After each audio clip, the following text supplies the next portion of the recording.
Wow, I was supposed to be quiet before that, but thanks for the loud cough.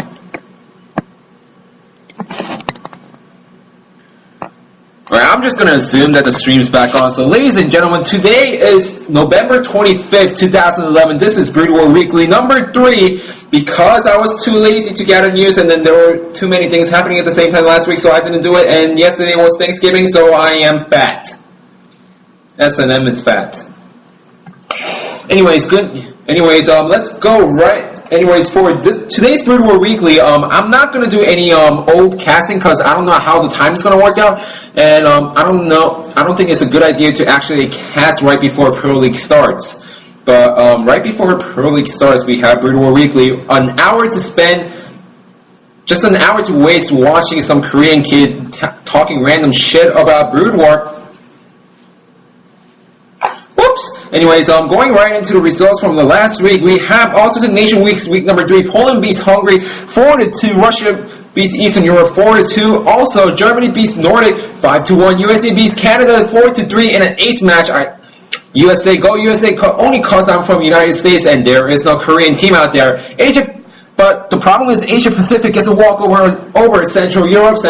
I am very disappointed. Gambits Cup week 1, I think that's week 2, and I think I screwed up on the numbers. It was Gambit Cup week 2. Team GT beats Team Pain 4-1. That was kind of surprised because Team Pain is known to be kind of strong. Team IWL beats Team AOV 4-1. Team LRM, who's favored to win Gambit Cup, beats Team Reps 4-2. And Team NB and Team SAS, two teams that joined together last season to beat Team LRM. Team NB beats Team SAS 4-1. So that's it for the results, and right into some bad news in Koreans. We recently have is this way? Yeah, I don't want to cover my face here. Anyways, we recently have 2 retirements. First person is Midas. I'm pretty sure all of you guys know Midas. Very cute Terran. I was gonna say handsome, but teddy bear. Anyways, very cute Terran Midas. He's also known for his. He's also known for his I'm not sure how to word this. His awkward ceremonies. Best ceremonies ever. But he was also an amazing player, but he decided to retire after not getting picked up by any team. We also have Tempest retiring. He was on a team, but then he decided to go to the military and then go for different paths away from StarCraft. If you guys haven't seen this though, Tempest vs. Light on Byzantium on I forgot which MST it was, but NBC Games Star League tournament, Survivor tournament. You should watch that. Tempest vs. Light, best amazing Dragoon control ever. You think Dragoons were stupid? Watch Tempest Dragoon. Though his gameplay was kind of weak, because I remember listening to the commentators. Tempest is always that one person. Tempest is that player where all the commentators go, if Tempest attacks once and he fails, he attacks twice. If he attacks twice and he fails, he attacks the 3rd time. If he attacks the 3rd time and he fails, he types GG and get out of the game. So there's that 3 timing attack. We won't see that anymore. Midas and Tempest, I hope you guys do well in the future, and whatever you guys do, I'm going to support you both because you guys have been really good people in Pro League. Anyway, speaking of Pro League, we have the SK Planet StarCraft Pro League Season 1 starting in about 57 minutes, only because right now it's 9:03 local time. I don't know. I should have done this in the lounge. There are people screaming. It's all guys dormant out here, girls. Forever alone. Anyways, SK Planet sponsors a new Pro League. So we have the SK Planet StarCraft Season 1 Pro League. Doesn't matter if Shinan doesn't sponsor it anymore because it's still SPL. Now, SK Planet is a division of SK Telecom, which is one of the largest telecommunication company right behind KT or right ahead of KT. I don't know who's number 1 right now, but SK and KT, they're up there with Telecom, and SK Planet sponsoring Pro League.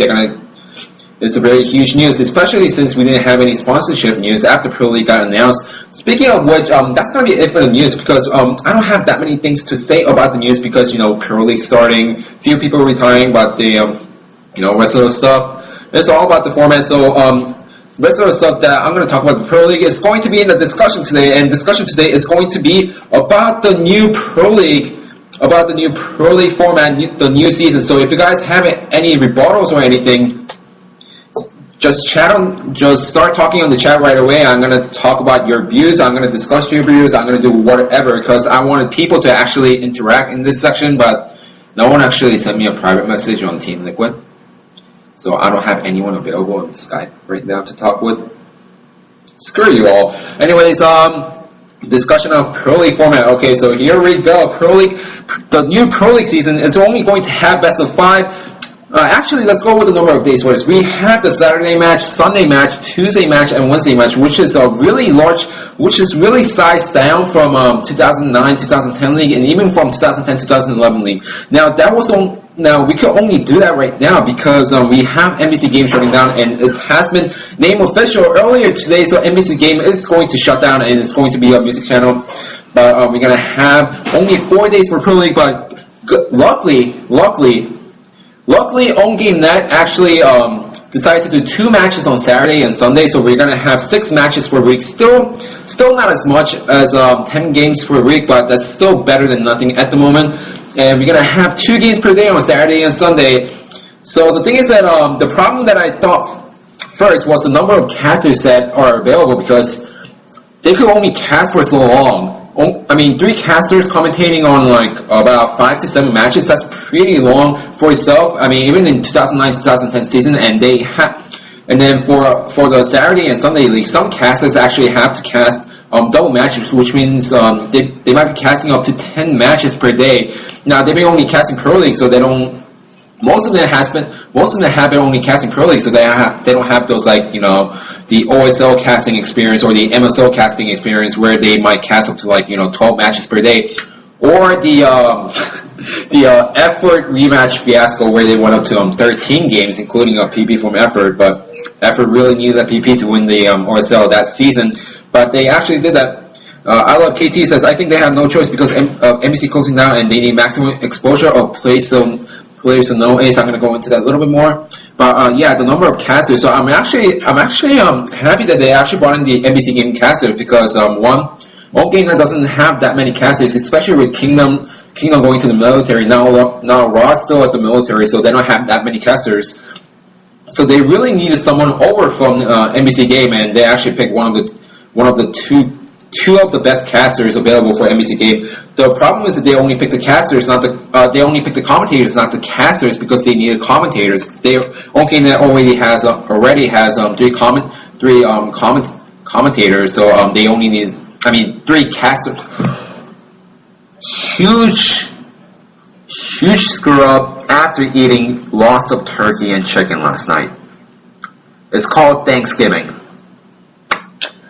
Only white guys should have Thanksgiving because Asians don't eat a lot, and I get fat. Anyways, 2 best casters. I'm not gonna say the Korean name because I'm probably gonna butcher them with English accent, and I don't really remember from top of my head right now. Actually, let's just say in Korean. He's the one in I forgot the other guy's name. I forgot the other guy's name. Anyways, so yeah, they already have enough casters, so they need a few commentators. So bringing some people from NBC, that was a very, very nice thing from OGN because I was actually scared that all the commentators were gonna go home empty-handed. But I would like to see them bring more casters or commentators over to OnGameNet in the next few days because I want those people to have a job. I don't want them to be jobless in the next few days. Now let's go to the number of maps. We have 6 maps available, and we're not going to have any old maps. For the map analysis and stuff, go to Team Liquid. They have the best map analysis in the pre-Pro League thread. So you better read that. Number of sets that we have. We only have 5 sets instead of 7 sets. Now there was a huge discussion about that last season with having a number of sets. When we had 7 sets, we had more matches. We had more new players coming into the scene who played like in like sets 5 and sets 6 when a team could afford to lose a few sets. But the problem is that the matches got really long, and then even as a translator who just who just took a keyboard and just started typing all the translations, even that was kind of tiring for me. And for commentators, it was killer because they had to go through 7 sets for Pro League, and it's like, what, 5 times a week? No. No, nobody wants that. I mean, even for fans, it was too long to follow, and then even for me, who was trying to follow all the matches, it was so long. I mean, best of 7, it was so long. I mean, so changing to best of 5, I think was the correct decision at the moment. I didn't show off my keyboard, by the way. I did not show off my keyboard because I didn't show the backside. I did not show the backside. I only showed the front side. I only show the front side. Anyways, now the huge discussion that we have right now is the ace match system. And for people who are actually watching the stream, go into the chat and vote right now. Yes or no for the ace system, ace match system. Yes or no? I want to see people's views on this matter. And while that, I'm just gonna pop my head. What advertisement for Clorox?